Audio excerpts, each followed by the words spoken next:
ഇന്നത്തെ കൂട്ടാൻ ഒരു മുളക് വറുത്ത പുളിയാണ് കേട്ടോ. അപ്പോൾ അതിന് വേണ്ടി പുളി വെള്ളത്തിലിട്ടു, ചെറിയുള്ളി അരിഞ്ഞു വെച്ചു, കുറച്ച് ഉണക്കമുളക് എടുത്തു, ഇതാ ചട്ടി വെച്ചു, വെളിച്ചെണ്ണ വെച്ചു, കടുക് ഉലുവയും പൊട്ടിച്ചു.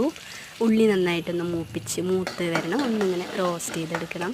അപ്പോൾ അതിങ്ങനെ റോസ്റ്റ് ചെയ്ത് വരുന്ന സമയത്ത് അതിലേക്ക് ഉണക്കമുളക് ഇട്ട് കൊടുക്കുക, കറിവേപ്പില ഇട്ട് കൊടുക്കുക. ചെറിയുള്ളി തന്നെ എടുക്കണം കേട്ടോ, ചെറിയുള്ളിയാണ് സ്വാദ്, സബോള എന്ന് എടുത്താൽ രുചി ഉണ്ടാവില്ല. അപ്പോൾ ഉണക്കമുളകിന് വേണമെങ്കിൽ പച്ചമുളകും ചേർക്കുക, ചൂലിമുളകൊക്കെ ചേർത്താൽ നന്നായി ഉണ്ടാവും. അപ്പോൾ അതിങ്ങനെ റോസ്റ്റായി വരുന്ന സമയത്ത് പുളി പിഴിഞ്ഞൊഴിക്കുകയാണ്. അതിലേക്ക് ആവശ്യത്തിന് വെള്ളം ഒഴിച്ച് ഉപ്പ് ഇട്ടിട്ട് തിളപ്പിച്ചെടുക്കുക, അത്രയേ ഉള്ളൂ. അപ്പോൾ നമ്മൾ ഇന്ന് ഈ വെജിറ്റബിൾസും ഒക്കെ കഴിച്ച് എല്ലാ ദിവസവും പച്ചക്കറി വെച്ചിട്ടുള്ള ഓരോ സാമ്പാർ, തീയൽ, അവിയലൊക്കെ ഉണ്ടാക്കുന്നതിൻ്റെ ഇടയ്ക്ക് ചില ദിവസങ്ങളിൽ ഇങ്ങനെ ഉണ്ടാക്കാം, അതൊരു സ്വാദാണ്. ഇവിടെ എല്ലാവർക്കും ഇഷ്ടമുള്ളൊരു കൂട്ടാനാണ്, അതുകൊണ്ട് ഞാൻ ഇടയ്ക്ക് ഉണ്ടാക്കും കേട്ടോ.